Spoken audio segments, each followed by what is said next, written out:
दोस्तों, आप सभी लोगों का स्वागत है आज की हमारी क्लास में। देखिए, ये जो आप लोगों ने कोर्स लिया है, इसमें एक बहुत इंपॉर्टेंट चीज है कि हमारा जो कोर्स है ये automotive electronic repair and vehicle diagnosis का कोर्स है। अब जब भी हम बात करते हैं ऑटोमोटिव इलेक्ट्रॉनिक रिपेयर की, तो उसमें सबसे पहले क्या आता है? ऑटोमोटिव इलेक्ट्रॉनिक, यानी कि सबसे पहले हमें समझना पड़ेगा इलेक्ट्रॉनिक को, इलेक्ट्रॉनिक एंड इलेक्ट्रिकल। और इसीलिए आपको ये ध्यान देना है कि किन कारणों की वजह से जब हमारे पास गाड़ी इलेक्ट्रिकल और इलेक्ट्रॉनिक के लिए आती है काम के लिए, तो हम क्यों नहीं कर पाते हैं। वो उसका रीजन सबसे बड़ा है कि हमें फाउंडेशन नहीं पता, हमें इलेक्ट्रिसिटी नहीं पता है, हमें ये नहीं पता कि इलेक्ट्रॉनिक्स क्या कैसे काम करता है, ठीक है ना। तो इसीलिए आज की जो हमारी क्लास है वो है ओम्स लॉ को लेकर। ओम्स लॉ मतलब समझिए कि वोल्टेज क्या होता है, करंट क्या होता है, रेजिस्टेंस क्या होता है, ये तीनों कितना डिफरेंस डालते हैं आपके पूरे के पूरे सर्किट के ऊपर। आप जो क्लास ले रहे हैं उसको लेके अगर आपके कुछ क्वेश्चन हो या फिर आपको कुछ नोट डाउन करना हो की पॉइंट्स, तो आपके लिए बहुत ज्यादा बेनिफिट रहेगा अगर आप एक पेन और एक नोटबुक आप साथ में लेके बैठे। एक चीज और मैं यहाँ पे क्लास शुरू करने से पहले बोलना चाहता हूँ कि प्लीज इस क्लास को ऑनलाइन में आप वीडियो देख रहे हैं इस तरह से आपको नहीं लेना है, ये आपकी ट्रेनिंग है। और ट्रेनिंग का मतलब क्या होता है? ट्रेनिंग का मतलब होता है कि आपने अभी सीखा और आप यहाँ से जाएंगे और सीधा जाके इसको प्रैक्टिस करेंगे। आपको उसको कंप्लीटली प्रैक्टिकल में लेकर आना बहुत ज्यादा जरूरी है। आप लोगों को क्या करना है कि एकदम शांति से जाके कहीं पर बैठ जाइए जहाँ पे आपको कोई डिस्टर्बेंस नहीं हो, हेडफोन लगा लीजिए। अगर आप चाहते हैं कि लैपटॉप पे लेना चाहिए इस क्लास को, तो आप लैपटॉप पे भी इस क्लास को ले सकते हैं। आपको सिंपली क्या करना है, क्रोम पे जाकर, गूगल क्रोम पे जाकर आपको www.scancast.in पे जाना है, वहाँ पे लॉगिन कर लेना है। सेम आपका वहाँ पर भी आप लोग क्लास ले सकते हैं, लेकिन साथ ही के साथ जब आप क्लास ले रहे हो तो एक पेन और नोटबुक लेकर बैठिए,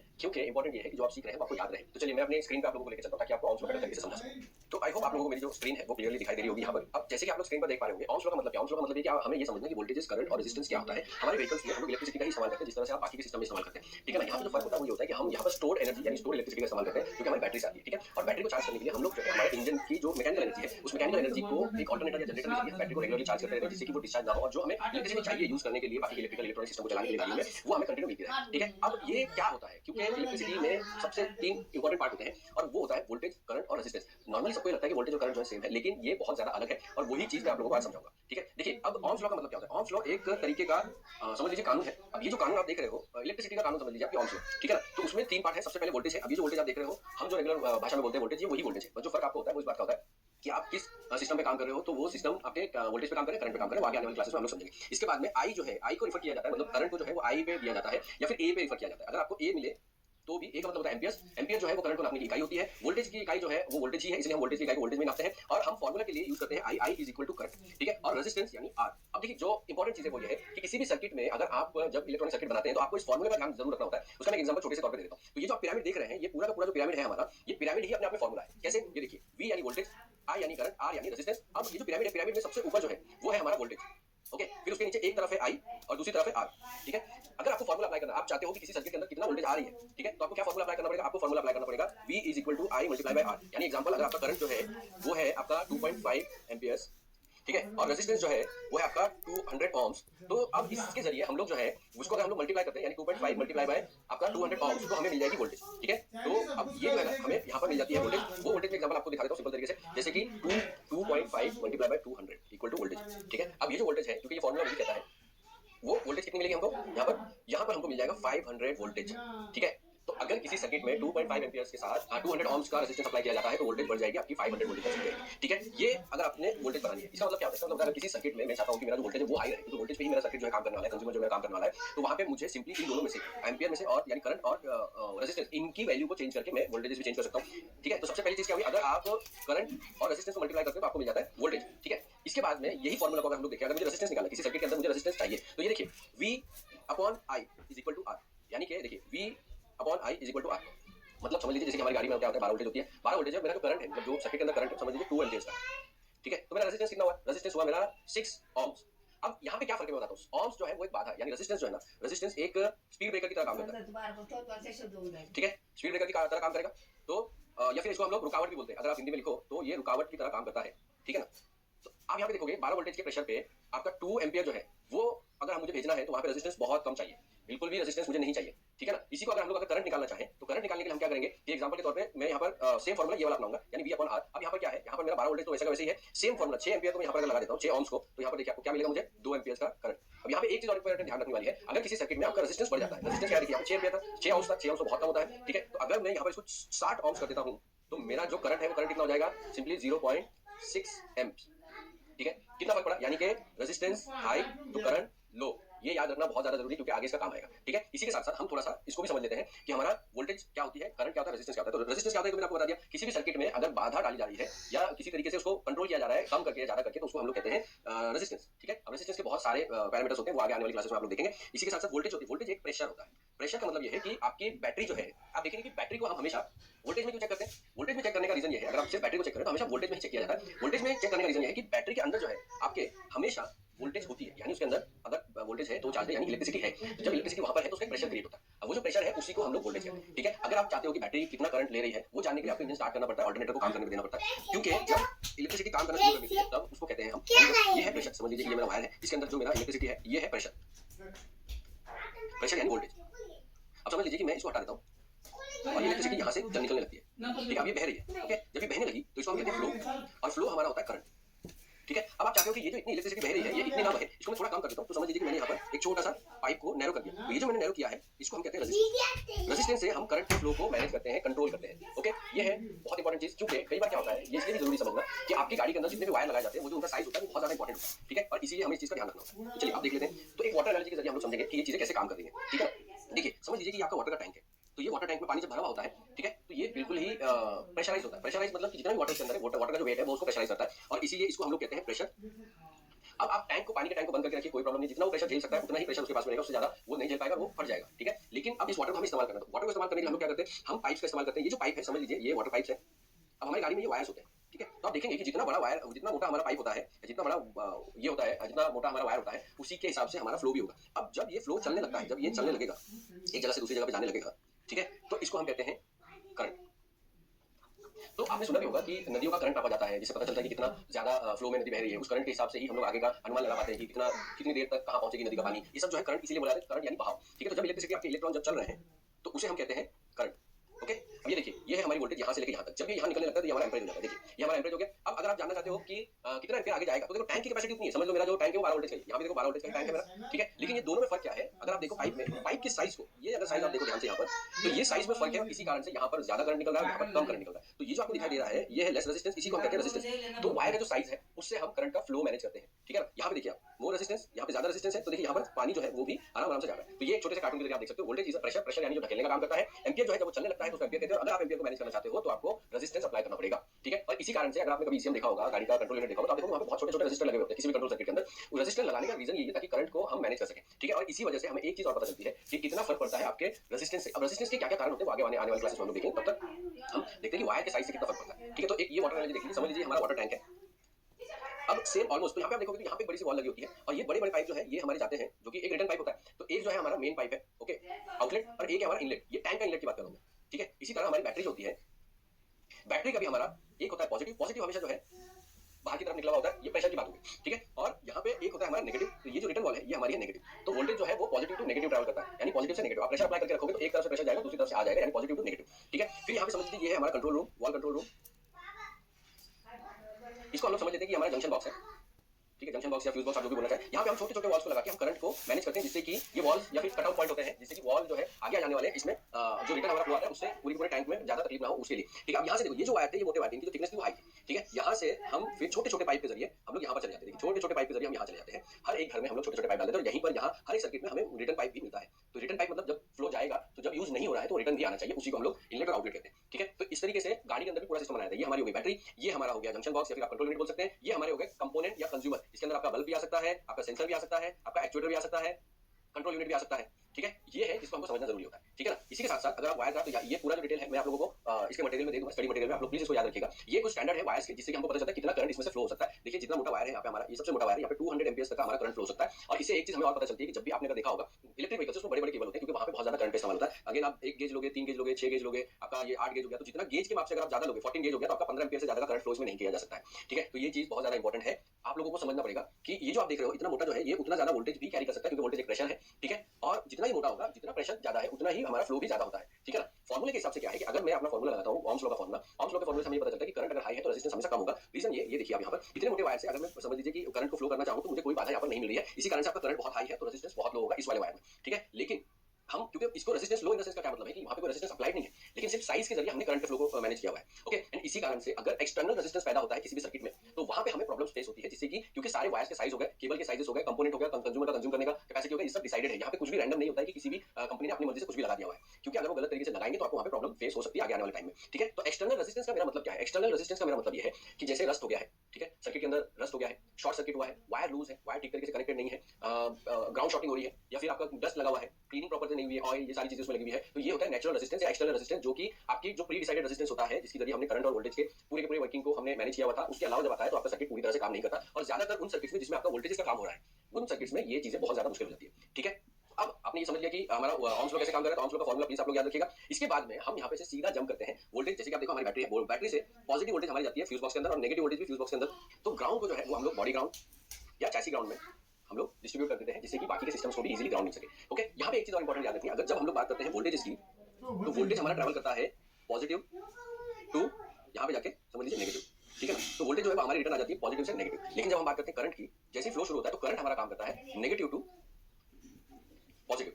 ये याद रखना बहुत ज्यादा जरूरी है, क्योंकि जब भी आप देखोगे कि फ्यूज जो है वो लगाया जाता है उन सिस्टम्स के ऊपर जिसमें से करंट का काम हो रहा है, जहाँ पे करंट कंज्यूम होता है, ठीक है, कंज्यूमर होता है हमेशा, तो उस जगह पर जहाँ पर कांस्टेंट वोल्टेज जाती है या प्रेशर कंटिन्यू अप्लाई होता है, वहाँ पर रिटर्न में जो प्रॉब्लम हो सकती है शॉर्ट सर्किट की, उसको बचाने के लिए हम फ्यूज लगाते हैं। ठीक है, तो यहाँ पे हमारा हो जाता है फ्यूज बॉक्स कंप्लीट। यहाँ पे आप देखोगे कि फ्यूज बॉक्स जो है, फ्यूज बॉक्स के अंदर अलग अलग टाइप के हमारे फ्यूजेस आते हैं। ठीक है, तो ये चीज हमें समझ में आई कि ohms लॉ कितना जरूरी है हमारी गाड़ी पे भी काम करते वक्त। वोल्टेज क्या होती है, करंट क्या होता है, फ्लो क्या होता है, क्योंकि आगे आने वाली क्लासेस में आप लोग देखोगे कि करंट के सिस्टम कौन से होते हैं, वोल्टेज पे चलने वाले सिस्टम कौन से होते हैं और रेजिस्टेंस कितना ज्यादा फर्क डालता है उसके ऊपर। ठीक है, तो आई होप आज की जो क्लास है आप लोगों को बेनिफिशियल लगी होगी। आप लोगों को क्या करना है, नोट्स बनाइए। ठीक है, नोट्स बनाने के साथ साथ जब भी मैं लाइव आऊंगा तो उस वक्त आपके अगर कोई क्वेश्चन होंगे तो आप लोग क्वेश्चन मुझसे पूछ सकते हैं। सबसे इंपॉर्टेंट चीज ये है कि आप लोग जाकर इसके ऊपर प्रैक्टिस भी कीजिए, because that is very important. ठीक है, आज के लिए इतना, थैंक यू सो मच, जय हिंद।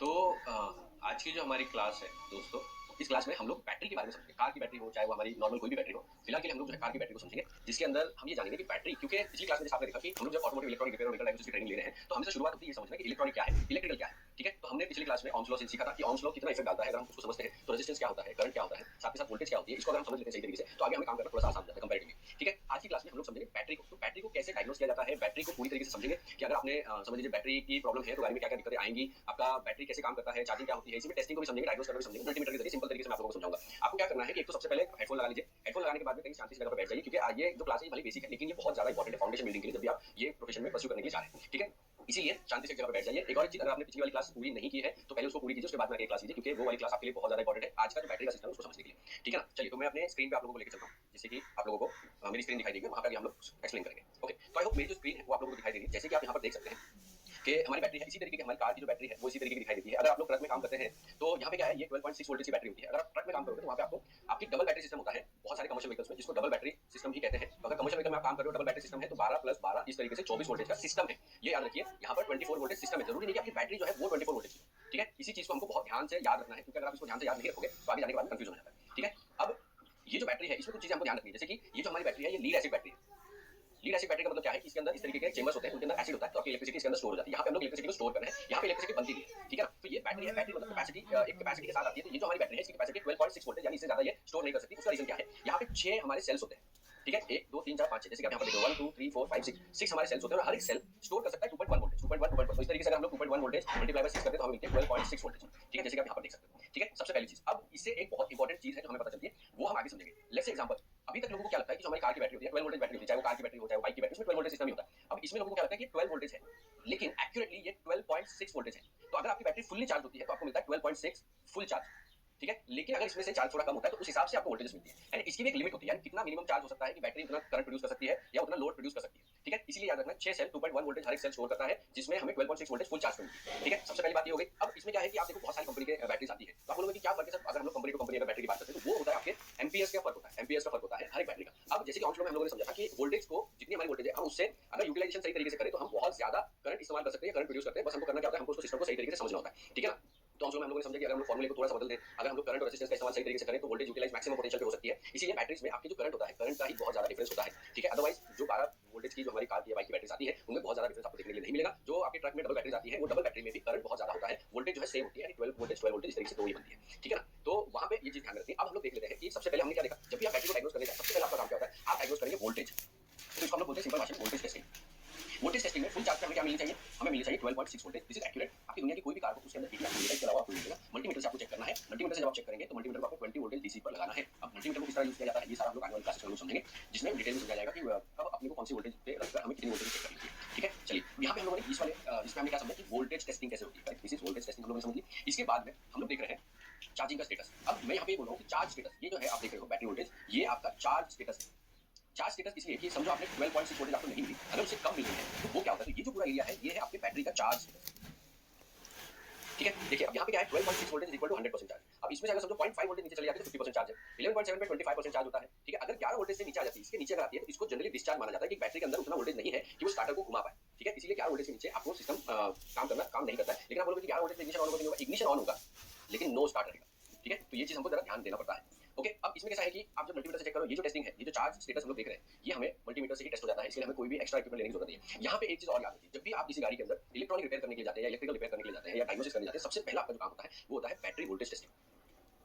वोल्टेज टेस्टिंग, बिकॉज आप समझ के देखिए, आप इलेक्ट्रिकल फॉल्ट है, इलेक्ट्रॉनिक फॉल्ट है, अब आपको चेक करना है उसके अंदर वोल्टेज या करंट चेक करोगे या उसके अंदर रेजिस्टेंस चेक करोगे, लेकिन अगर आपकी बैटरी ठीक तरीके से काम नहीं कर रही होगी तो वहां पे क्या चेक होगा, वहां पे पूरी तरीके से कुछ भी चेक नहीं हो पाता है, ठीक है ना। क्योंकि वोल्टेज जो आनी चाहिए, अब यहाँ पे अगर 11 वोल्टेज है, समझ लीजिए कि 11 वोल्टेज अगर मेरी बैटरी में है, यहाँ से मुझे स्टार्टर रिले में चेक करना है 30 पे कि कितनी वोल्टेज आ रही है, तो यहाँ पे मुझे 11 वोल्टेज तो मिलेगी। अब टेक्नीशियन के साथ में एक और बड़ी प्रॉब्लम है, वो ये कि उनको लगता है 11 वोल्टेज तो ठीक है, लेकिन ऐसा नहीं होता। ये चार्ट आपको एक्यूरेटली बताता है कि भैया 11 वोल्टेज ठीक नहीं होती, 11 वोल्टेज में बैटरी आपकी डिस्चार्ज होती है। आपकी मिनिमम जो है कम से कम भी आपकी 11.7 या 11.5 तक की वोल्टेज होनी चाहिए। जैसे मैंने आपको बताया एम्पियर्स का फर्क होता है बैटरी टू बैटरी, तो अगर कोई हैवी एम्पियर की बैटरी है तो उसके इसमें 11.5 वोल्टेज तक भी चल जाता है। लेकिन साथ ही साथ ये भी देखना पड़ेगा कौन सी गाड़ी है, सिस्टम उसके अंदर फीचर उसके अंदर इलेक्ट्रॉनिक कितने हैवी है, उस हिसाब से भी इसको आपको देखना पड़ेगा, ठीक है। तो दो चीज हमें पता चल गई। तीसरी चीज जो है वो हमें ये है कि अब हमारा चार्जिंग स्टेटस, ये चार्ज स्टेटस, चार्ज मतलब कि कितनी इलेक्ट्रिसिटी स्टोर है बैटरी के अंदर अभी है, वो हम लोग पता करते हैं, ठीक है, कितनी वोल्टेज है। लेकिन चार्जिंग का एक स्टेज होता है। चार्जिंग में क्या होता है, जब आप इंजन क्रैंक करते हो तो मैकेनिकल एनर्जी जो है वो आपके अल्टरनेटर के जरिए, वो सीधा अल्टरनेटर जो है वो इलेक्ट्रॉनिक एनर्जी प्रोड्यूस करता है और इलेक्ट्रॉनिक एनर्जी आती है आपके बैटरी के अंदर। अब होता क्या है कि बैटरी जो है वो, क्योंकि बाकी के कंपोनेंट जो इलेक्ट्रिकल और इलेक्ट्रॉनिक कंपोनेंट है उनको इलेक्ट्रिसिटी प्रोवाइड कर रही है, तो जो इलेक्ट्रिसिटी उनको प्रोवाइड कर रही है वहां पे वो कंज्यूम हो रहा है। कंज्यूम होने का मतलब कि इलेक्ट्रिसिटी खत्म हो रही है, एंड इसीलिए हमें कंटिन्यू बैटरी को चार्ज करते रहना होता है। अब बैटरी का जो चार्जिंग वोल्टेज है इसको हम लोग बोलते हैं चार्जिंग वोल्टेज।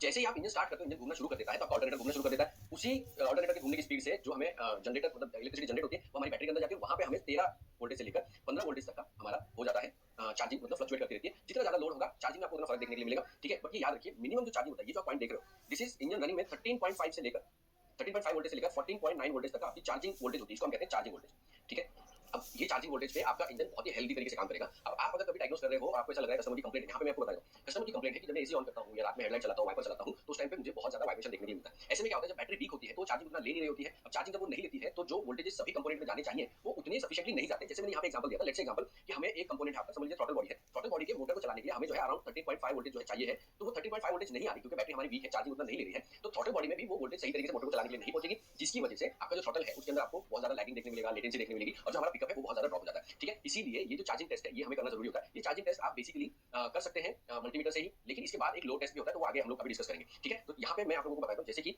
हमने यहाँ पे क्या किया, इसके पहले हमने दो चीजें देखी कि बैटरी में वोल्टेज कितनी है और दूसरी कि चार्जिंग ले रही है या नहीं ले रही है, दो चीज हम लोगों ने देखी। लेकिन इसके बाद आता है जो हमें देखना होता है ड्रॉप टेस्ट।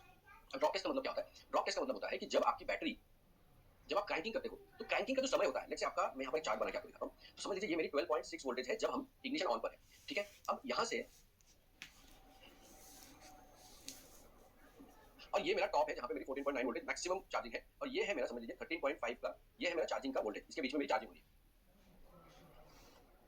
तो अगर आप जब ड्रॉप टेस्ट की बात करो, फिलहाल मैं ड्रॉप टेस्ट की बात करूं, ड्रॉप टेस्ट का मतलब क्या होता है, जब आप क्रैंकिंग करते हो और इंजन मतलब क्रैंकिंग से इंजन स्टार्ट होने के बीच का जो टाइम होता है, 1 सेकंड 2 सेकंड या कभी-कभी पॉइंट मतलब 500 मिली सेकंड, तो अगर ये जो टाइम है इसके बीच में चार्जिंग नहीं हो रही होती क्योंकि इंजन पूरी तरह घूमता नहीं है, लेकिन स्टार्टर जो है वो बहुत ज्यादा करंट को कंज्यूम करता है, वोल्टेज को कंज्यूम करता है, ठीक है। तो हमें वोल्टेज के अंदर ड्रॉप देखने के लिए मिलता है, उसी को हम कहते हैं ड्रॉप टेस्ट। अब ये जो ड्रॉप आप देख रहे हो इसमें क्या होता है, जैसे आपने क्रैंकिंग किया तो ये इसमें वोल्टेज के अंदर आपको ड्रॉप देखने के लिए मिलेगा, और ये ड्रॉप फिर जैसे इंजन घूमने लगेगा चार्जिंग आपकी शुरू हो जाती है, ठीक है, और फिर चार्जिंग आपकी चलती रहती है। अब ये जो देख रहे हैं हम लोग, ये वाला पॉइंट, इसको हम लोग कहते हैं ड्रॉप। तो वोल्टेज ड्रॉप हुई। अब ये याद रखिए किसी भी हेल्दी बैटरी की मिनिमम जो ड्रॉप है उसकी एक लिमिट होती है, उसको हम लोग कहते हैं मिनिमम थ्रेशोल्ड, और इसके बाद तो चार्जिंग होना शुरू हो जाएगी। तो जो मिनिमम थ्रेशोल्ड होता है 12.6 वोल्टेज की बैटरी का, वो होता है, जैसे हमने सेल के बारे में बात की, होता है 1.5 सेल यानी 1.5 सेल। अब 1.5 सेल मतलब 2.1 का एक सेल होता है प्लस हम लोग इसमें अगर आधा सेल मिलाते हैं तो समझ लीजिए हमें 1 वोल्टेज और मिलती है। तो इस तरीके से हमारे 3 वोल्टेज का मिनिमम मतलब मिनिमम थ्रेशोल्ड है कि 3 वोल्टेज से नीचे नहीं जानी चाहिए। करेक्ट है? तो अगर मैं 12.6 वोल्टेज से माइनस करता हूँ 3 वोल्टेज तो मुझे क्या मिलता है? मुझे मिलता है अराउंड 9.5 वोल्टेज के आसपास। ठीक है? अगर आपका ये ड्रॉप 9 वोल्टेज के आसपास है, ठीक है? तब तो आपकी बैटरी है बहुत हेल्दी, इसमें आपको कोई प्रॉब्लम फेस करनी नहीं पड़ेगी। ये जो मैंने आपको बताया, रिपीट करता हूँ, इसको हम कहते हैं ड्रॉप टेस्ट। ठीक है? अब जो आपने ड्रॉप टेस्ट देखा, ड्रॉप टेस्ट में क्या है? 9 वोल्टेज के नीचे आपकी बैटरी का वोल्टेज ड्रॉप में नहीं जाना चाहिए। अगर वो 9 वोल्टेज के नीचे जा रहा है तो उसका मतलब आपकी सेल वीक है, वो उतना वोल्टेज स्टोर किया ही नहीं उन्होंने, इसलिए स्टार्टर का जो आपका सॉलिनॉइड होता है उसको बहुत ज्यादा वोल्टेज खींचना पड़ रहा है। इसमें क्या प्रॉब्लम आती है आपको? इसके अंदर प्रॉब्लम आती है जैसे कि आपने देखा होगा लॉन्ग सेल, गाड़ी लॉन्ग सेल्फ लेती है, 2-3 बार स्टार्ट करने पर स्टार्ट होती है, एक बार स्टार्ट होकर तो ठीक से चलती है, लेकिन जब कोल्ड स्टार्ट में प्रॉब्लम आती है, ठीक है, तो आपकी कोल्ड स्टार्ट प्रॉब्लम होती है। ठीक है? अब यही चीज तो कोल्ड स्टार्ट प्रॉब्लम हमारी है, यही चीज हमको समझना बहुत ज्यादा जरूरी है कि सिर्फ बैटरी के सेल वीक होने की वजह से अब आपने क्या किया, अगर आपने वोल्टेज चेक करो तो वोल्टेज जो है आपको 12.6 से मिलने वाली है, लेकिन ड्रॉप जो है वो बहुत कम सेकंड का होता है। जो ये जो आपने देखा, लेट्स से मैं समझता हूं 500 मिली सेकंड का मुझे मिल रहा है, ठीक है? तो अगर ये 500 मिली सेकंड का है तो मुझे ये मैं मल्टीमीटर के जरिए नहीं टेस्ट कर सकता हूं, इसके लिए मुझे डायग्नोस्टिक टूल की जरूरत पड़ेगी या बैटरी टेस्टर की जरूरत पड़ेगी। अगर आपके पास बैटरी टेस्टर नहीं भी है तो आप स्कैनर को लीजिए और स्कैनर लेने के बाद में आप चाहे इंजन में चले जाइए, किसी भी कंट्रोल यूनिट में चले जाइए, वहां पे बैटरी वोल्टेज डेटा स्ट्रीम में आपको मिलेगा। डेटा स्ट्रीम में बैटरी वोल्टेज पे जाने के बाद में आप ग्राफ को सेलेक्ट कीजिए, जैसे मैंने यहाँ पे ग्राफ बनाया है, तो दिस इज अ ग्राफ, इस तरीके का ग्राफ मिलता है। ग्राफ को सेलेक्ट कीजिए, आपको यहाँ पर 12 वोल्टेज चलती हुई दिखाई देगी, 12.6 वोल्टेज चलती हुई दिखाई देगी। आपने क्या करना है, आपने जब क्रैंक करोगे तो ग्राफ में आपको ड्रॉप दिखेगा और वहीं पर आप मिनिमम मैक्सिमम सेलेक्ट कर सकते हैं, जिससे आपको पता चल जाए मिनिमम वोल्टेज कितनी गई है। क्योंकि अगर आप सिर्फ वैल्यू चेक करोगे, यानी जो डेटा स्ट्रीम में आपको वैल्यू दिखाई देती है नंबर, यानी 12.6, 13.5, तो आप इसको नहीं पकड़ पाओगे, इसलिए ग्राफ देखना बहुत ज्यादा जरूरी होता है। ठीक है? तो यहाँ पे हमारा ड्रॉप टेस्ट होता है, बहुत ज्यादा इंपॉर्टेंट है ड्रॉप टेस्ट, क्योंकि ड्रॉप टेस्ट से आपको दो चीजें पता चलती है, तो आपके स्टार्टर की कंडीशन भी पता चलती है, साथ ही साथ आपकी बैटरी की। अब ज्यादातर अगर आपका ड्रॉप टेस्ट में बैटरी आपकी फेल होती है ना, तो उस केस में बैटरी की ही प्रॉब्लम होती है। ठीक है? क्योंकि बैटरी के cell over the period weak हो जाते हैं। अब जनरली क्या है कि आज के टाइम पे कोई बैटरी रिपेयर तो पता नहीं है, इसीलिए आपको बैटरी चेंज करके वापस से ड्रॉप टेस्ट कीजिए, आपको पता चल जाएगा कि किस वजह से प्रॉब्लम आ रही है। ठीक है? इसके बाद हम लोग नेक्स्ट टेस्ट पे चलते हैं, जो कि हमारा ये हमने जैसे कि बताया, आपको क्या करना है, अगर मल्टीमीटर से चेक कर रहे हो तो देखिए नेगेटिव नेगेटिव पे रहेगा, पॉजिटिव पॉजिटिव पे रहेगा। इसका यहाँ पे पॉइंट लिख लीजिए, switch on ignition and check battery voltage. सबसे पहले हमने बैटरी वोल्टेज देखने की 12.6 है क्या, अराउंड 12 वोल्टेज के आसपास, यानी 75-80% के आसपास बैटरी चार्जिंग है कि नहीं है। ठीक है? इसके बाद हमको क्रैंक करना है, crank the engine and check the drop voltage. अब इसमें क्या होता है कि अगर आप मल्टीमीटर से चेक कर रहे हो, अच्छा इसमें कुछ मल्टीमीटर ऐसे आते हैं जिसके अंदर जो है ना एक फंक्शन होता है जो आपको मिनिमम और मैक्सिमम दोनों वोल्टेज निकाल के दे सकता है। ठीक है? तो अगर वो मल्टीमीटर आप यूज कर रहे हैं तो उसके अंदर मल्टीमीटर के प्रोब को आपको बिल्कुल भी हिलाना नहीं है, क्योंकि अगर आप हिलाओगे तो जो बहुत ही कम समय के लिए आपका क्रैंकिंग का पीरियड था उसमें आपकी वोल्टेज जो है वो नहीं आ पाएगी और आपका टेस्ट हो जाएगा फेल। ठीक है? तो इसको हम लोग कहते हैं ड्रॉप टेस्ट, प्लीज याद रखिए। ओके? इसके बाद में आता है चार्जिंग टेस्ट। अब चार्जिंग टेस्ट जो हम लोग करते हैं वो मैंने आपको जो सिंपल तरीके से बताया, फर्स्ट स्टेप उसका होगा check the engine charging voltage, engine running. सबसे इंपॉर्टेंट चीज है, जब इंजन स्टार्ट होगा तब भी चार्जिंग टेस्ट आप कर पाओगे। ठीक है? वरना चार्जिंग टेस्ट नहीं कर पाओगे। चार्जिंग की प्रॉब्लम अगर होती है तो डैशबोर्ड पे आपको बैटरी का एमआईएल आता है। ठीक है? इस तरीके से आपको एमआईएल दिखेगा। एमआईएल का फुल फॉर्म होता है माइल फंक्शन इंडिकेटर लाइट। ठीक है? तो ये बैटरी का जो सिंबल आपको दिखाई दे रहा है, तो उसमें क्लियर इंडिकेशन है, या तो बैटरी आपकी चार्जिंग नहीं ले रही है या आपका ऑल्टरनेटर चार्ज नहीं कर रहा है। ये पता लगाने का बहुत आसान तरीका होता है कि अगर आप ये पता लगाना चाहिए कि बैटरी की प्रॉब्लम है या चार्जिंग की प्रॉब्लम है, तो उसका सिंपल तरीका, पहले वोल्टेज टेस्ट कीजिए। ठीक है? उसके बाद ड्रॉप टेस्ट कीजिए। अगर ये दोनों टेस्ट में आपकी बैटरी परफॉर्म कर देती है तो इसके बाद में चार्जिंग अगर प्रॉब्लम कर रही है आपका, तो मैं एग्जांपल आपको दे देता हूं। जैसे कि लेट्स से एग्जांपल, मेरा जो चार्जिंग वोल्टेज है वो 13.5 वोल्टेज से लेकर 14.9 वोल्टेज है। जब आपका बैटरी चार्ज नहीं करता, सॉरी ऑल्टरनेटर जब आपका चार्ज नहीं करता है, तो जो प्रॉब्लम आती है पूरी तरीके से, जब आपका ये एमआईएल आता है, तो इसमें क्या होता है कि जो आपकी चार्जिंग है वो अराउंड 12.6 वोल्टेज के आसपास चलती रहेगी यहाँ पर, और ये स्ट्रगल करती है अपनी चार्जिंग पॉइंट पे आने के लिए। ठीक है? अब ऐसे में क्या होता है कि देखिए, आपका अगर बैटरी में प्रॉब्लम होगी तो आपका जो ग्राफ है वो पूरी तरह फ्लैट रहेगा। ये आपका फ्लैट ग्राफ है, ये जो मैंने ये वाला बनाया है। ठीक है? और अगर आपका ऑल्टरनेटर वाली प्रॉब्लम होगी तो उसके अंदर चार्जिंग आपको इस तरीके से दिखाई देगी, यानी फ्लक्चुएशन का रीजन है ऑल्टरनेटर अगर घूम रहा है।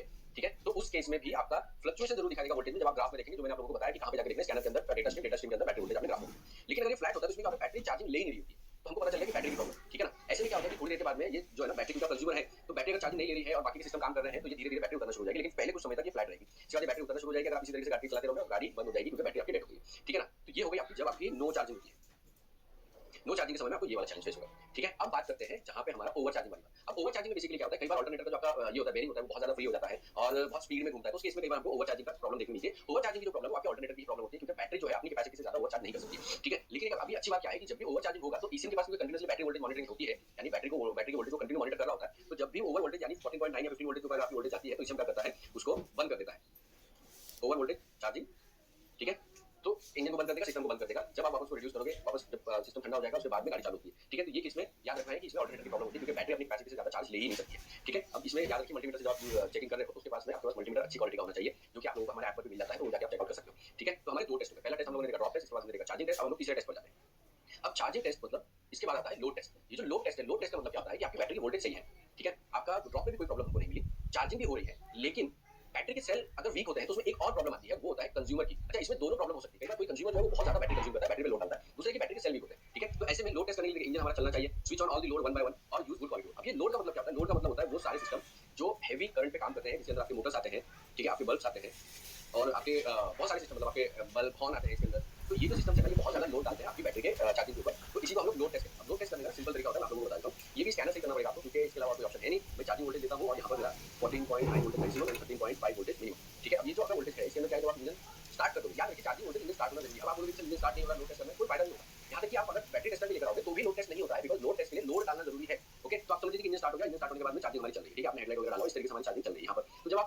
कुछ भी लोड इस्तेमाल नहीं कर रहे हो, नॉर्मल लोड है, यानी आपका सेंसर एक्चुएटर ईसीएम इसका अगर लोड है, तो उस केस में क्या होता है कि बहुत ही सिंपल तरीके से हमारा सिस्टम आराम से चार्जिंग जो है वो टॉप पे रहेगी, यानी चार्जिंग बहुत बढ़िया होगी, कंजप्शन बहुत कम, यानी यूज बहुत कम होगी। ठीक है, आपको पता है कंट्रोल मॉड्यूल होता है, जो इलेक्ट्रॉनिक सिस्टम होते हैं वो उतना ज्यादा वोल्टेज को करंट को कंज्यूम नहीं करते, ज्यादातर जो इलेक्ट्रिकल पार्ट होते हैं उनमें बहुत ज्यादा कंजप्शन होता है। ठीक है, तो अब हम लोग ये समझ लेते हैं यहाँ पर कि मेरी जो चार्जिंग है वो चार्जिंग समझ लीजिए जब चार्जिंग शुरू हुई तो यहाँ चल रही है। ठीक है, अब हमको वन बाय वन क्या करना है, जैसे कि इस वाले पीरियड में मैं क्या करता हूँ कि हेडलाइट ऑन करता हूँ।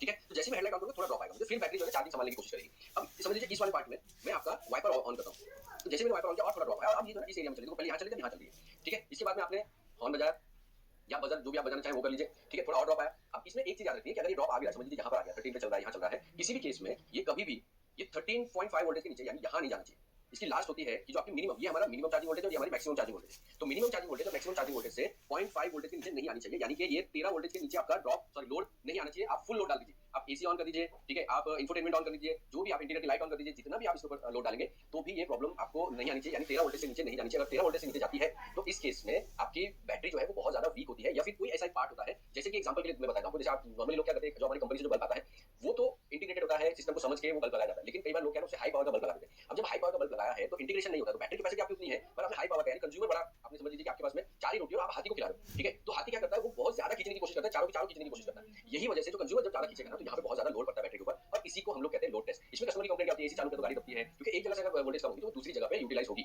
सॉरी एक जगह पे ज्यादा यूटिलाइज होगी तो कहीं ना कहीं से कम यूटिलाइज होगी। तो कंट्रोल यूनिट, सेंसर, इनमें जो है बहुत ज्यादा फर्क पड़ता है। इंजेक्टर हो गए, इग्निशन कॉइल हो गए, इनमें बहुत ज्यादा फर्क पड़ता है, जिसकी वजह से आपका माइलेज खराब होता है, गाड़ी की पिकअप में प्रॉब्लम आती है, खास करके जो लो टॉर्क होता है, यानी कि ट्रैफिक हो गया या फिर आप ट्रैफिक सिग्नल पे खड़ी करते हैं, गाड़ी सडनली रुकाते हैं, उठाने में तकलीफ होती है, तो ये सारी जो प्रॉब्लम है आपको वहां पे देखने मिलती है। इसका एग्जांपल और देता हूं, जब आपके कंट्रोल यूनिट्स नहीं होते थे तो उस टाइम पे जब हमारे सिस्टम काम करते थे, जो कि हमारे ये वाले सिस्टम होते थे इलेक्ट्रिकल सिस्टम, जिसके अंदर नॉर्मल सिस्टम हमारे काम करते थे, हेडलाइट हेडलाइट, तो वहां पे क्या है बहुत ज्यादा मॉडिफिकेशन होता था। लोग क्या करते थे कि आपके बाहर की फिटिंग बहुत ज्यादा यूज करते थे, एक्सेसरीज वगैरह लगाते थे, ऐसे में उनको कंप्लेंट होती थी कि अगर गाड़ी रुकाए तो एसी बंद करके उठानी पड़ेगी। ठीक है, क्योंकि वहां पे इंटीग्रेशन नहीं होता था, वोल्टेज का प्रॉपर ऑप्टिमाइजेशन नहीं होता था। लेकिन अभी की गाड़ियों में इसीलिए हम कहते हैं कि एक्स्ट्रा फिटिंग मत लगाइए, एक्स्ट्रा फिटिंग नहीं होनी चाहिए, क्योंकि एक्स्ट्रा फिटिंग में क्या होता है कि आपकी जो वोल्टेज मैनेजमेंट की गई है कंट्रोल यूनिट के जरिए वो तो एकदम एक्यूरेट है, लेकिन जब वो बाहर से कोई सिस्टम लगा देते हो तो वो बहुत ज्यादा आपके सिस्टम को खराब करने का काम करता है। ठीक है, इसीलिए ये बिल्कुल भी नहीं लगाना चाहिए। तो आई होप ये 3 टेस्ट होते हैं बैटरी के, 4 टेस्ट बेसिकली। पहला वोल्टेज टेस्ट, तो मैंने वोल्टेज आप लोगों को समझा दी क्या होती है, उसके बाद होता है आपका ड्रॉप टेस्ट, उसके बाद charging test and load test. ठीक है, अब ये देखिए, अगर आप जो मैं ऑप्टिमाइजेशन की बात कर रहा था, तो ये ऑप्टिमाइजेशन आप यहाँ से थोड़ा सा समझ पाओगे कि ऑप्टिमाइजेशन मतलब क्या। देखिए यहाँ पे ये हमारा मेन कंट्रोल यूनिट है जो आपके ईसीएम के अंदर होता है, जिसको हम लोग एमसीयू या ईएमएस कहते हैं, इंजन मैनेजमेंट सिस्टम। यहाँ पे क्या होता है, आपके ये सेंसर्स हैं और ये एक्चुएटर्स है। अब आपने इग्निशन कॉइल का आपका जो कॉइल ड्राइवर है, फ्यूल इंजेक्टर ड्राइवर है, ये सब आईसीज है। ठीक है ना, ये आईसी यहाँ से वोल्टेज निकालती है। यहाँ पे देखिए वोल्टेज रेगुलेटर होता है। अब ये जो वोल्टेज रेगुलेटर है वो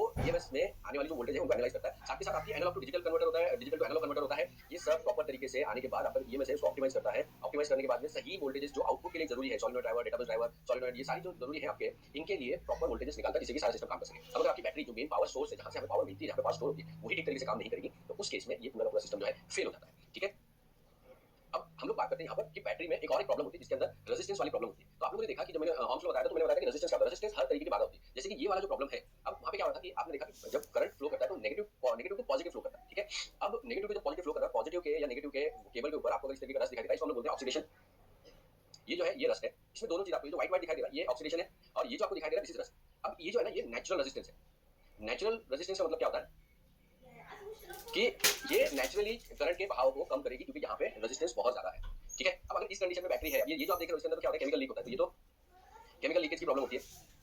ठीक है ना, जो हमारा डायमेज वाटर होता है वो लीकेज होता है, वो हवा के साथ में रिएक्ट करके ऑक्सीडेशन पैदा कर देता है। खैर ये सारी जो चीजें हैं ये आपके ऑपरेशन को बहुत ज्यादा हैम्पर करते हैं, खराब करते हैं, जो कि आपका पूरा सिस्टम सही तरीके से चलना चाहिए उसको खराब करते हैं। ठीक है, अगर आप चाहते हो कि आपके सिस्टम में जब आप काम करने हो गाड़ी के ऊपर, आपको लगता है कि वहाँ पे मैं पूरा सिस्टम जो है सही तरीके से चेक कर पाऊँ, मुझे एक्यूरेटली पता हो कि वोल्टेज सही है कि नहीं है, सेंसर की वोल्टेज, एक्चुएटर की वोल्टेज, तो सबसे पहले ध्यान रखिए ये मेक श्योर कीजिए कि बैटरी पूरी तरीके से सही काम कर रही है। आपकी मुश्किलें और बढ़ जाएंगी अगर आप प्रीमियम गाड़ियों में काम करते हो जहाँ पे फंक्शन और फीचर बहुत ज्यादा होते हैं। ठीक है ना, तो ये चीज आप लोगों को ध्यान में रखना जरूरी है। अब इसी के साथ साथ अभी तक जो मैंने आपको बताया कि मल्टीमीटर सही अच्छा मल्टीमीटर जो है उसको आप यूटिलाइज कीजिए, लेकिन जो आपका वोल्टेज टेस्टिंग है, लोड टेस्टिंग है, चार्जिंग टेस्टिंग है, ड्रॉप टेस्टिंग है, ये जो चारों की टेस्टिंग है हमारी, ये चारों टेस्टिंग आप एक आपका जो बैटरी टेस्टर होता है, बैटरी टेस्टर लेकर भी कर सकते हैं। बैटरी टेस्टर आपको देखना होगा कौन सी कंपनी का लेगा, उसका एक्यूरेसी लेवल क्या है। अब अगर आप यहाँ पे ध्यान से देखो, ये देखिए सबसे पहले आता है बैटरी टेस्ट, इसके बाद आता है चार्जिंग टेस्ट, स्टार्टअप टेस्ट जो मैंने आप लोगों को बोला वो जो ड्रॉप टेस्ट होता है वो इसी ड्रॉप टेस्ट, और ये आपका होता है लोड टेस्ट। ठीक है, अब यहाँ पे क्या होता है कि हमें देखने की जरूरत नहीं है, हम इसको हमारे जो हार्नेस है बैटरी के उसको हम लोग जंपर पर लगा देते हैं, और जंपर पर लगाने के बाद में हम इनकी ये परफॉर्म करते हैं, यानी क्रैंकिंग करेंगे, इंजन स्टार्ट करेंगे, लोड डालेंगे, ये क्या करेगा आपको एक रिपोर्ट निकाल के दे देता है, इसमें बताता है कि आपका कौन सी जगह पर प्रॉब्लम आ रही है। ठीक है, इस तरीके से ये बैटरी टेस्टर का आप इस्तेमाल कर सकते हैं, या फिर आप एक अच्छा मल्टीमीटर, यानी थोड़ा सा एक्सपेंसिव आता है,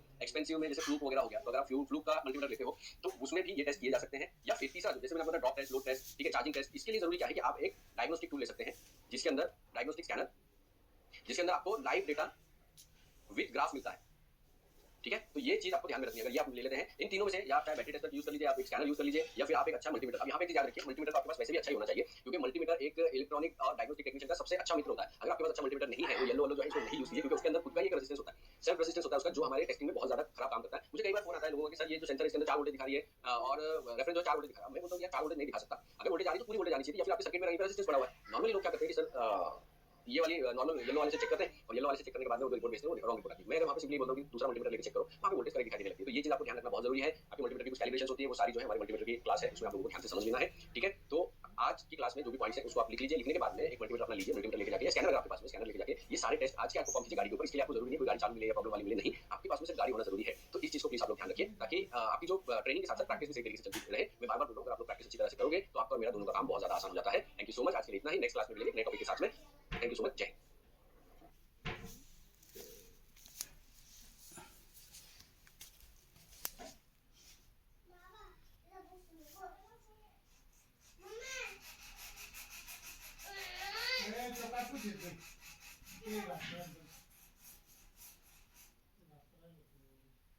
तो कैसे हैं आप सभी दोस्तों। आज की जो हमारी क्लास है ये हमारी पिछली क्लास का कंटिन्यूएशन ही है। जैसे कि हमने पिछली 2 क्लास में देखा ऑम्स लॉ का क्या इस्तेमाल होता है, ऑम्स लॉ किस तरीके से इफेक्ट डालता है गाड़ी के सिस्टम के ऊपर, फिर बैटरी के, क्योंकि हमारा जो एनर्जी का सोर्स है, हम लोग इलेक्ट्रॉनिक का जो टेस्टिंग करेंगे वो हमेशा जो इलेक्ट्रॉनिक इलेक्ट्रिसिटी आ रही है वो बैटरी से ही आ रही है। तो जब ऐसे में बैटरी से आ रही है तो हमें बैटरी डायग्नोसिस समझा। इसके बाद में बैटरी से ही जो पावर डिस्ट्रीब्यूशन होता है, ठीक है, वो हमेशा सिंपल सर्किट पे होता है। हालांकि आज का जो हमारा टॉपिक है वो सिंपल सर्किट को लेकर, ताकि मैं आप लोगों को ये समझाना चाहता हूं कि बहुत ज्यादा मिसकंसेप्शन है लोगों के दिमाग में, गलतफहमी है कि इलेक्ट्रॉनिक सर्किट बहुत ज्यादा कॉम्प्लिकेटेड होता है। जब गाड़ी के अंदर आते हैं पीसीबी कॉम्प्लिकेटेड होता है, नो डाउट। आपका ईसीएम है वो कॉम्प्लिकेटेड होता है, क्योंकि उसमें बहुत सारी लेयर्स होती है। आपको जो ऊपर से दिखाई देता है वो एक लेयर होती है, उसके अंदर और लेयर होती है, जिसकी वजह से पूरी पूरी जो लाइंस है वो छिपी हुई होती है। लेकिन जब हम बात करते हैं कार के इलेक्ट्रिकल और इलेक्ट्रॉनिक्स की, तो वहां पे हमारे लिए अगर हम सिंपलीफाई मेथड में समझे उसमें कैसे काम करना, ठीक है। तो चलिए मैं आप लोगों को बैटरी को जैसे हमने समझा कि बैटरी हमारी वोल्टेज को स्टोर करके रखती है, ठीक है। 2 क्लास में देखा ऑम्स लॉ का क्या इस्तेमाल होता है, ऑम्स लॉ किस तरीके से इफेक्ट डालता है गाड़ी के सिस्टम के ऊपर, फिर बैटरी के, क्योंकि हमारा जो एनर्जी का सोर्स है, हम लोग इलेक्ट्रॉनिक का जो टेस्टिंग करेंगे वो हमेशा जो इलेक्ट्रॉनिक इलेक्ट्रिसिटी आ रही है वो बैटरी से ही आ रही है। तो जब ऐसे में बैटरी से आ रही है तो हमें बैटरी डायग्नोसिस समझा। इसके बाद में बैटरी से ही जो पावर डिस्ट्रीब्यूशन होता है, ठीक है, वो हमेशा सिंपल सर्किट पे होता है। हालांकि आज का जो हमारा टॉपिक है वो सिंपल सर्किट को लेकर, ताकि मैं आप लोगों को ये समझाना चाहता हूं कि बहुत ज्यादा मिसकंसेप्शन है लोगों के दिमाग में, गलतफहमी है कि इलेक्ट्रॉनिक सर्किट बहुत ज्यादा कॉम्प्लिकेटेड होता है। जब गाड़ी के अंदर आते हैं पीसीबी कॉम्प्लिकेटेड होता है, नो डाउट। आपका ईसीएम है वो कॉम्प्लिकेटेड होता है, क्योंकि उसमें बहुत सारी लेयर्स होती है। आपको जो ऊपर से दिखाई देता है वो एक लेयर होती है, उसके अंदर और लेयर होती है, जिसकी वजह से पूरी पूरी जो लाइंस है वो छिपी हुई होती है। लेकिन जब हम बात करते हैं कार के इलेक्ट्रिकल और इलेक्ट्रॉनिक्स की, तो वहां पे हमारे लिए अगर हम सिंपलीफाई मेथड में समझे, जो कि मैं आप लोगों को समझाने वाला हूं, तो बहुत सिंपल हो जाता है कि आप सर्किट को कैसे आइडेंटिफाई कर सके, क्योंकि यहाँ पे कुछ कॉमन चीज आपको देखने के लिए मिलती है, ठीक है। तो आपको क्या करना है, अगेन हेडफोन लगा लीजिए, शांति से जगह पर बैठ जाइए, नोट डाउन कीजिए, क्योंकि आज का जो हमारा क्लास है, आज की हमारी क्लास में मैं आप लोगों को कुछ डायग्राम्स के जरिए समझाऊंगा कि सिंपल सर्किट इस तरीके से कोई भी कंपनी बनाती है, जिससे आप लोगों को ये डर खत्म हो जाए कि अगर कोई गाड़ी आ रही है तो मैं उस पर कैसे काम करूँ, ठीक है। तो चलिए मैं आप लोगों को अपने स्क्रीन पर लेकर चलता हूँ। ओके, तो जैसे कि आप लोग, आई होप मेरी स्क्रीन जो है आप लोगों को दिखाई दे रही होगी, ठीक है ना। ये जो स्क्रीन आप देख रहे हो यहाँ पे मैंने बहुत सिंपल तरीके से लिखा है, जो कि हमारा सिंपल सर्किट, ठीक है। सिंपल सर्किट में, सिंपल सर्किट का मतलब क्या, सबसे पहले समझते हैं। देखिए, तो हमारी बैटरी को जैसे हमने समझा, बैटरी हमारी वोल्टेज को स्टोर करके रखती है, ठीक है। अब किसी भी कंट्रोल सिस्टम को या इलेक्ट्रिक सिस्टम को काम करने के लिए वोल्टेज की जरूरत है। जब वो काम करना शुरू कर देता है तो डिपेंड करता है कि वो लोड है या नॉर्मल कंपोनेंट है, उसके हिसाब से उसको करंट की जरूरत होती है। तो हमें पॉजिटिव मिलता है, नेगेटिव मिलता है। पॉजिटिव नेगेटिव का मतलब क्या, सिंपल सा कि अगर आप वोल्टेज यूज करोगे तो वोल्टेज ट्रैवल करती है पॉजिटिव टू नेगेटिव, क्योंकि अगर इलेक्ट्रिसिटी कहीं पे जा रही है तो उसमें एक एंड भी होना जरूरी है। क्योंकि गाड़ी में हम लोग जिस तरीके से हमारे घर में क्या होता है कि हम लोग एक बड़ा सा कॉपर का वायर है वो जमीन के अंदर लगाते हैं, जिससे कि लाइट्स जो है वही हमारा अर्थिंग का काम करता है, ठीक है। तो जो इलेक्ट्रिसिटी हम लोग यूज कर रहे हैं उसमें बची इलेक्ट्रिसिटी वो सीधा सीधा आपकी जमीन में जा सके। लेकिन कार तो मूविंग होती है, कार एक जगह खड़ी रहती नहीं है, इसीलिए बैटरी में ही उसके ये वापस आते हैं, यानी कि इलेक्ट्रिसिटी वापस आती है। तो वोल्टेज जो है, वोल्टेज हमारी पॉजिटिव टू नेगेटिव ट्रैवल करती है और हमारा करंट जो है वो नेगेटिव टू पॉजिटिव ट्रैवल करता है। इससे ही, इसी वजह से हमारी जो सर्किट्स बनाए जाते हैं उस सर्किट्स भी इन चीजों को ध्यान में रख के बनाए जाते हैं, ठीक है। तो जैसे कि आपने देखा होगा कि नेगेटिव से केबल जाता है वो जाके कहीं पर माउंट हो जाता है, यानी यहाँ आप चाहे वो बॉडी ग्राउंड बोल लीजिए या जो भी बोल लीजिए, वहाँ पे ग्राउंड पे माउंट हो जाता है। यहाँ से हमारी पॉजिटिव की राउटिंग होती है। अब पॉजिटिव से ही राउटिंग मिलती है, क्योंकि फिर इसके बाद में ये जो केबल है यहीं से भी हम जंक्शन बना बना के बाकी के सर्किट्स को ग्राउंड देते हैं। जैसे कि मैंने ईसीएम को ग्राउंड दे दिया, ठीक है, मैंने यहीं से बल्ब को ग्राउंड दे दिया, या बल्ब को मैंने यहाँ से ग्राउंड दे दिया, बॉडी से ग्राउंड दे दिया। तो इस तरीके से हम लोग बॉडी ग्राउंड दे देते हैं और यहाँ से हमारा जो है ना पूरी पूरी बैटरी की राउटिंग शुरू होती है। अब यहाँ पे कमाल की बात पता है क्या है कि अगर आप लोग ध्यान से देखो तो किसी भी सर्किट में आपको कॉमन पार्ट्स ही देखने के लिए मिलेंगे, उसके अलावा कुछ भी नहीं मिलता हमारे क्लास के अंदर। कॉमन पार्ट्स का मतलब क्या होता है कि हमें सबसे पहले तो ये जानना जरूरी है कि अगर एक सर्किट बना हुआ है, जैसे एग्जांपल में ईसीएम वाले सर्किट है। अब ईसीएम वाले सर्किट में क्या है, क्योंकि मेरी वोल्टेज डायरेक्ट आ रही है बैटरी से डायरेक्ट आ रही है, तो उसको हॉट वायर कहते हैं, ठीक है। कंटिन्यू हॉट वायर का मतलब कंटिन्यू 12 वोल्टेज आ रही है। अब ये जो 12 वोल्टेज मुझे यहाँ पर ईसीएम को देनी है, ठीक है। अब क्योंकि अगर समझ लीजिए किसी वजह से शॉर्ट सर्किट होता है और यहीं से मैं दूसरी जगह पर भी दूंगा, समझ लीजिए मैंने यहाँ से बल्ब को भी देख रखा है। अब समझ लीजिए बल्ब शॉर्ट हुआ और यहाँ पर मेरे जो शॉर्ट सर्किट है वो तो पूरे वायर नहीं होगा। अब ऐसे मेरा बल्ब शॉर्ट हुआ तो शॉर्ट सर्किट जाके ईसीएम में भी शॉर्ट कर देगा, करेक्ट। यानी ईसीएम में शॉर्ट हो गया, इसको बचाने के लिए हम लोग क्या करते हैं, इसको बचाने के लिए हम लोग लगाते हैं फ्यूज, ठीक है। यानी कि हॉट वायर पे हमको फ्यूज मिल जाता है, करेक्ट। तो ईसीएम से अब यहाँ से ये जो मेन पावर है ये हमारी चली गई ईसीएम में, तो अब हमारा ईसीएम काम कर रहा है क्योंकि हमने ग्राउंड ईसीएम को देख रखा है। इसी तरह से अब ईसीएम से अगर हम किसी चीज को चालू करना चाहते हैं तो यहाँ पे क्या है, ये कंटिन्यू हॉट वायर होता नहीं है, ठीक है। समझ लीजिए कि मुझे यहाँ से सेंसर में वोल्टेज देनी है 5 वोल्टेज, तो ये 5 वोल्टेज जो ईसीएम बना है, क्योंकि बैटरी से तो हमें 12 वोल्टेज मिल रही है, करेक्ट। लेकिन ये मैं फैन में, समझ लीजिए फैन की आउटपुट देना चाहता हूँ, ठीक है। मैं फैन को कंट्रोल करना चाहता हूँ ईसीएम के जरिए। तो ये जो कंट्रोल है ना, कंट्रोल करने के लिए मैं क्या करता हूँ, एक सिंपल सा रिले लगा देता हूँ सर्किट को और इजी बनाने के लिए, ठीक है। तो यहाँ से मेरा आएगा ग्राउंड ईसीएम से और यहाँ पे मेरे पॉजिटिव जाएगा, क्योंकि एक बार मेरा ये सर्किट कंप्लीट हो गया तो ये आगे जाना शुरू कर देता है। This is 87, this is 85, 86, 30 and 86, ठीक है। अब 30 में क्या हो रहा है, 30 से भी मुझे यही बैटरी वोल्टेज यहाँ पर मिल रही है और वैसे ही सेम यहाँ से या फिर यहीं से हम जंक्शन बना के इसको भी दे देते हैं 86 को भी। तो कंट्रोल किसके हाथ में आ गया, ईसीएम, ओके। अब अगर आप यहाँ पे ध्यान से देखो तो हमें क्या क्या दिखाई दे रहा है, यहाँ पे मेरा एक बल्ब है, ओके। यहाँ पे एक फ्यूज मैंने लगा दिया हुआ है, ये फ्यूज का सिंबल है, ये एक मेरा रिले हो गया, ये एक मेरा ईसीएम है, ठीक है, और बैटरी है, करेक्ट है। अब यही चीज हमको समझना है, सर्किट को किस तरीके से समझा जाता है। आज की तो क्लास बहुत लंबी नहीं होने वाली, क्योंकि हम लोग सिंपल सर्किट की बात कर रहे हैं, तो इतनी लंबी हमारी क्लास होने वाली नहीं है। लेकिन इसको ध्यान से समझिए, क्योंकि इसके बाद जब भी मैं सर्किट टू सर्किट आपको एक्सप्लेन करूंगा, तो एटलीस्ट आपको सिंपल सर्किट को लेकर कंफ्यूजन नहीं रहना चाहिए। दिस इज वेरी इंपॉर्टेंट, ठीक है। अब देखिए, हम जब भी बात करते हैं कि एक सर्किट के अंदर कितने कंपोनेंट हमें देखने के लिए मिलेंगे, तो वो हमेशा इस तरीके से दिखते हैं। एक हमारा होता है, यहाँ पे हम बैटरी को कंसीडर नहीं करेंगे, क्योंकि बैटरी की क्लास हम लोग पहले कर चुके हैं। यहाँ पे हम लोग स्पेसिफिकली कंसीडर कर रहे हैं जो हमारी क्लास है कंपोनेंट्स है सिंपल सर्किट के अंदर। जैसे कि एग्जांपल कि एक हमारा कंट्रोलर होता है। कंट्रोलर में क्या क्या आता है चलिए वो समझ लेते हैं। देखिए, सबसे पहले तो हमारे स्विच आते हैं। स्विच मतलब क्या? अब कंट्रोलर मतलब ये मत समझिए कि आपका कंट्रोल यूनिट होना चाहिए। हम कंट्रोलर उस चीज को कहते हैं जिससे हम कोई काम को करने के लिए कंट्रोल कर सकते हैं, ठीक है। जैसे एग्जांपल, अगर आपको वाइपर ये करना है, तो आप जो आपका कॉम्बिनेशन मीटर पे जो आपका लीवर होता है, लीवर को ऊपर उठाते हैं। अगर वाइपर ऑन करना है, तो आपको हॉर्न अगर बजाना है, तो आप हॉर्न का जो बटन होता है उसको आप दबाते हैं। तो ये क्या हुआ? कंट्रोल भले हमारे हाथ में, लेकिन बीच में कंट्रोलर है, ठीक है। इसी तरह से स्विच होते हैं, रिलेज होते हैं। रिले भी एक स्विच ही होता है एक तरीके का, ठीक है ना। आपके बटन्स होते हैं, ये कंट्रोल का काम करते हैं। जैसे कि आपके विंडो के बटन हो गए, ये सारी चीजें हो गई, ठीक है। फिर आपके कंट्रोल यूनिट्स आते हैं। तो आपके कंट्रोल यूनिट होते हैं, कंट्रोल यूनिट यानी ईसीयू बोल लीजिए, चाहे उसमें ईसीएम, ईसीएम, ईपीएस, ये सारी चीजें हो गई, ठीक है। आपके कॉम्बिनेशन मीटर आता है। अब ऐसे ही आप खुद अंदाजा लगा लीजिए, स्विच है, रिले है, बटन है, इसके अंदर कंट्रोलर है। यहाँ पे याद रखिए, यहाँ से कंट्रोल कीजिए। इसके बाद में हम बात करते हैं कंपोनेंट। अब कंपोनेंट में क्या होता है? कंपोनेंट में हमारे सेंसर्स भी आते हैं, सेंसर भी एक कंपोनेंट है, हमारे एक्चुएटर भी कंपोनेंट है। अब ये जो है इलेक्ट्रॉनिक एक्चुएटर की मैंने बात की, ठीक है। सेंसर और एक्चुएटर जो इलेक्ट्रॉनिक पार्ट होता है। लेकिन अगर आप नॉर्मली देखें तो आपके जो मोटर्स होते हैं वो भी कंपोनेंट है, ठीक है।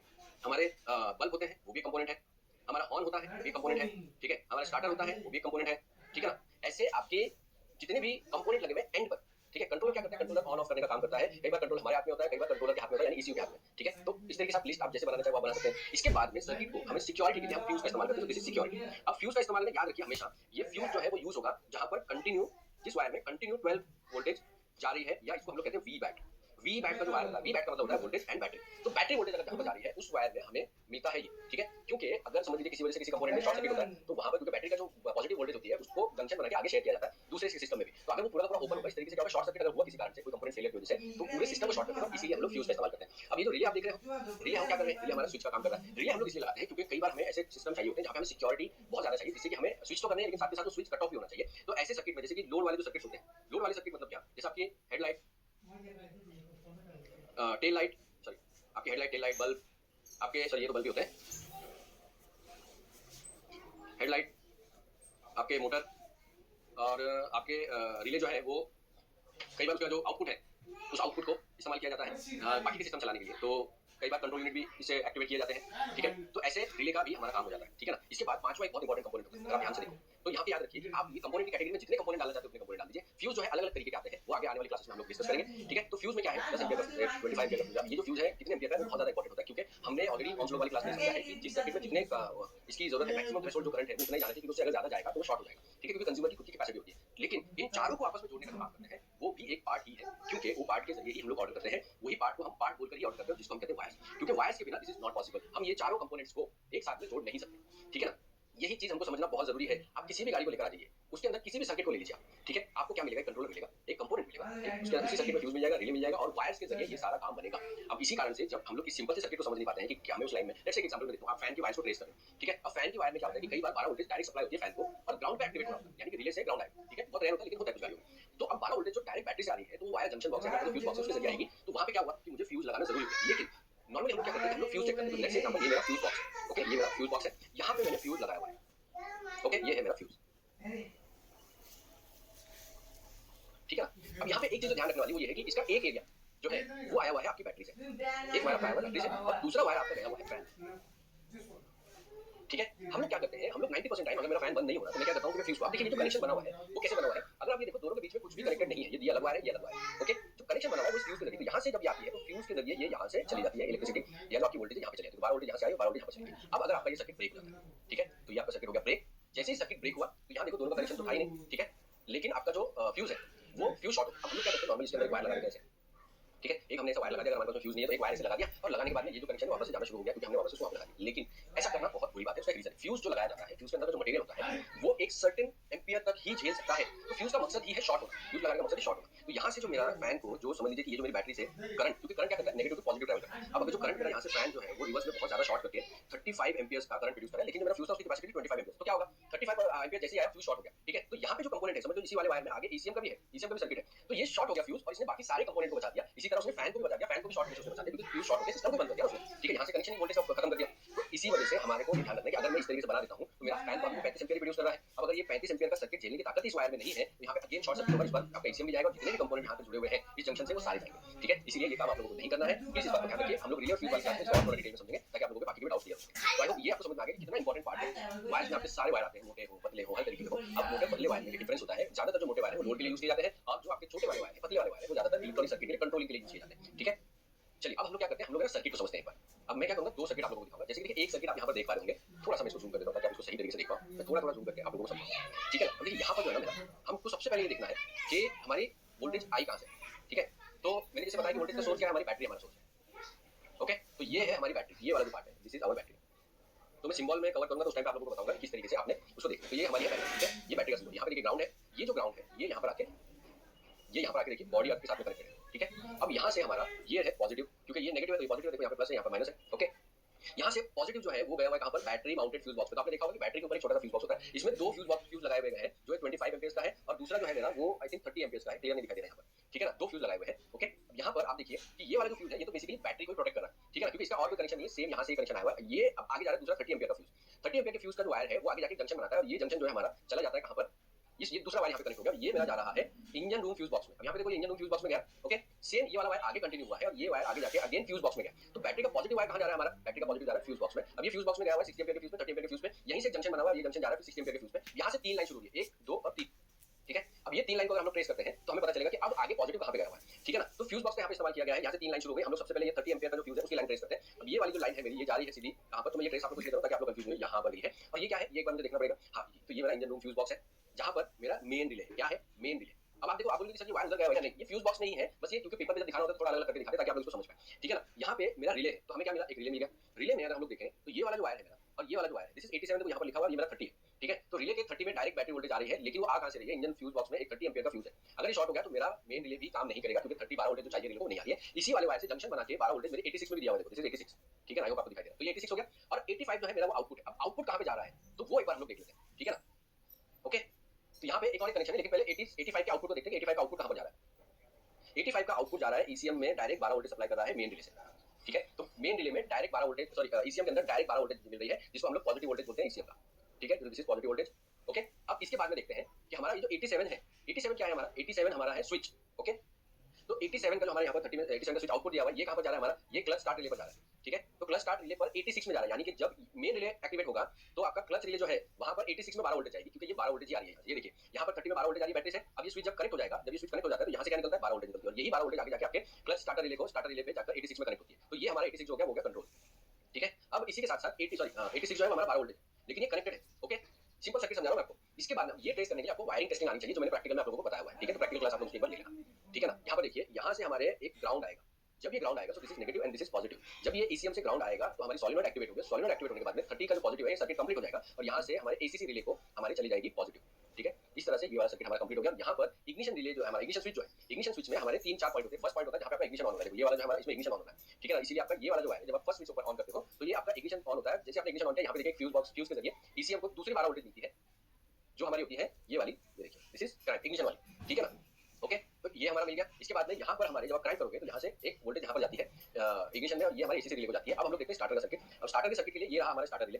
ठीक है, अब स्टार्टर रिले में देखिए बैटरी से ये वाला जो हमारा दूसरा फ्यूज था 60 एम्पियर का, तो हमारे 60 जितने भी हाई एम्पियर होते हैं लोड के लिए होते हैं, 60 एम्पियर का जो फ्यूज है वो हमारे 30 में जा रहे हैं, 12 वोल्टेज डायरेक्ट रिले में जा रही है 30 के पॉइंट पे। ओके, यहाँ पे देखो 86 में जंक्शन नहीं बना, यानी ये वायर अलग है और ये वायर अलग है और इस तरीके से हमें ईसीएम से जो है ना 12 वोल्टेज मिल रही है डायरेक्ट 86 में। तो स्टार्टर रिले को पॉजिटिव और कंट्रोल दोनों आपके ईसीएम से आ रहा है। तो ये देखो यहाँ पे ये लो, अभी हाई और लो का मतलब क्या होता है, हाई वोल्टेज मतलब कि आपका 12 वोल्टेज होती है, लो वोल्टेज मतलब आपका ग्राउंड। ठीक है ना, तो इसमें आपको कंफ्यूजन नहीं रहना चाहिए। ये होने के बाद में जैसे ही आपका आगे जाता है तो ये देखो यहाँ से कंट्रोल 85 पे, 85 पे मेरा कंट्रोल है, करेक्ट है, और ये सॉलिनॉइड हमारी एक्टिवेट हो जाएगी। ये स्विच हमारा होगा 87 से हमारा स्टार्टर को जो है वो 12 वोल्टेज यहाँ से कंट्रोल वोल्टेज मिल जाएगी। क्या मिल जाएगी, कंट्रोल वोल्टेज। ठीक है, क्योंकि आपके स्टार्टर मोटर का ग्राउंड होता है, ये आपका ग्राउंड और एक 12 वोल्टेज डायरेक्ट सप्लाई जो है वो आपको स्टार्टर को यहाँ से मिल रही है बैटरी से डायरेक्टली। ठीक है ना, तो इसको ही हम लोग कहते हैं सिंपल सर्किट। अगर आप यहाँ पे देखो तो दिस इज इग्निशन।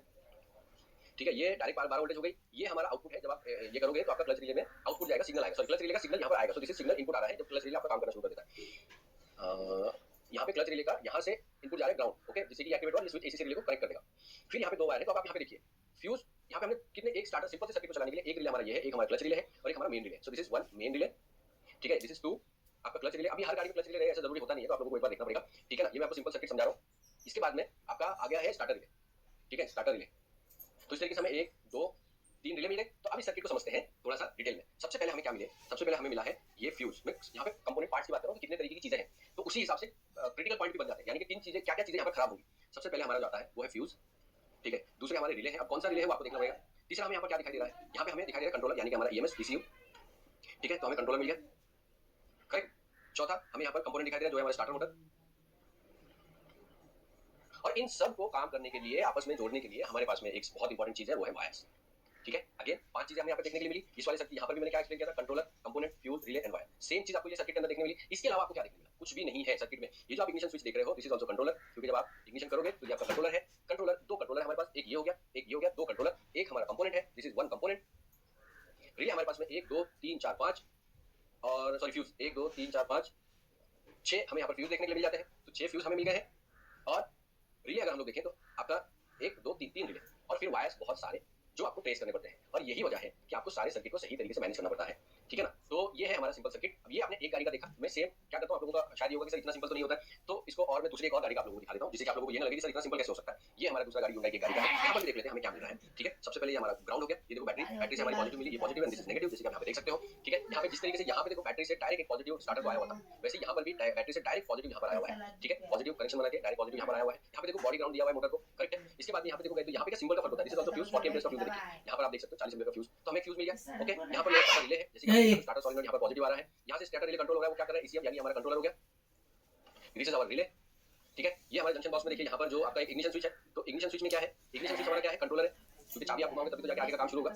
तो आप यहाँ पे देखो, तो आपका लॉक है, लॉक के बाद में एसीसी है, फिर आपका ऑन है, ये स्टार्ट है, तो यही आपका पूरा का पूरा सिस्टम इस तरीके से काम करता है। तो ये भी हमारा कंट्रोलर हो गया, ओके। यहाँ पे हमारा फ्यूज हो गया, अगेन यहाँ पे हमारा एक अलार्म यानी सिक्योरिटी अलार्म रिले हो गया, तो दिस इज आल्सो एक रिले। यहाँ पे हमारा इग्निशन लॉक क्लच स्विच, ये अगेन हमारा यहाँ पर क्या हो गया? एक हमारा स्विच है, तो this is not relay, this is switch, क्योंकि यहाँ पे दो ही वायर है, तो स्विच करने का जो कंट्रोलर है वो ईसीएम कर रहा है, तो this is also switch and this is controller. यहाँ पर एक ही कंट्रोलर है, बस बीच में हमारा स्विच लगाया हुआ है, ठीक है ना। और यहाँ पे बीसीएम है, तो एक और कंट्रोलर हमारा आ गया, तो क्योंकि कंट्रोलर बीसीएम जो है वो आपके इसको कंट्रोल कर रहा है, क्या कहते हैं, सिक्योरिटी अलार्म को, ठीक है। तो सिक्योरिटी अलार्म को इसने कंट्रोल कर लिया। इसके बाद में अब अगर हम लोग देखें तो एक relay, this is 1 relay, this is 2 relay, 2 relay हमको मिल गए, ठीक है। ये हमारा है कंपोनेंट, ठीक है ना। ये हमारा फ्यूज हो गया, ये भी फ्यूज हो गया, एक और हमको कंट्रोलर मिल गया। तो यहाँ पे हमें 3 कंट्रोलर, 1 2 और 3, तो 3 कंट्रोलर है हमारे पास में। यहाँ पे 2 हमारे पास रिले है, एक हमारे पास स्विच है, switch also is kind of controller, मगर यहाँ पे डबल कंट्रोल हो रहा है, यहाँ से स्विच को कंट्रोल किया जा रहा है कंट्रोलर के जरिए। तो 2 फ्यूज, और भी फ्यूज है यहाँ पर, यहाँ पे और फ्यूज नहीं है, 2 फ्यूज है। अगेन यहाँ पर लिख देता हूँ मैं, फ्यूज, रिले, कंट्रोलर, आपका कंट्रोलर के बाद में फ्यूज, रिले, कंपोनेंट।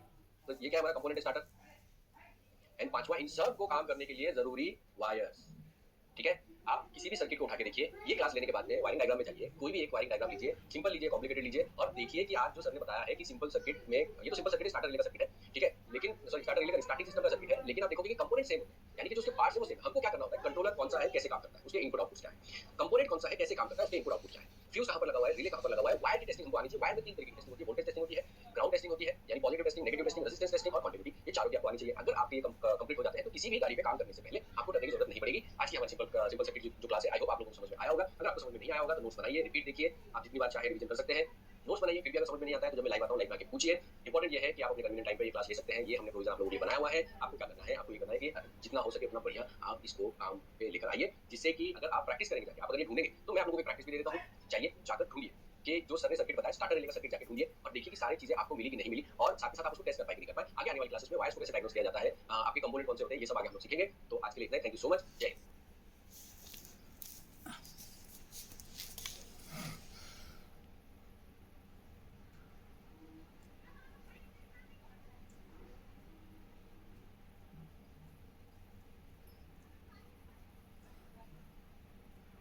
तो कैसे आप सभी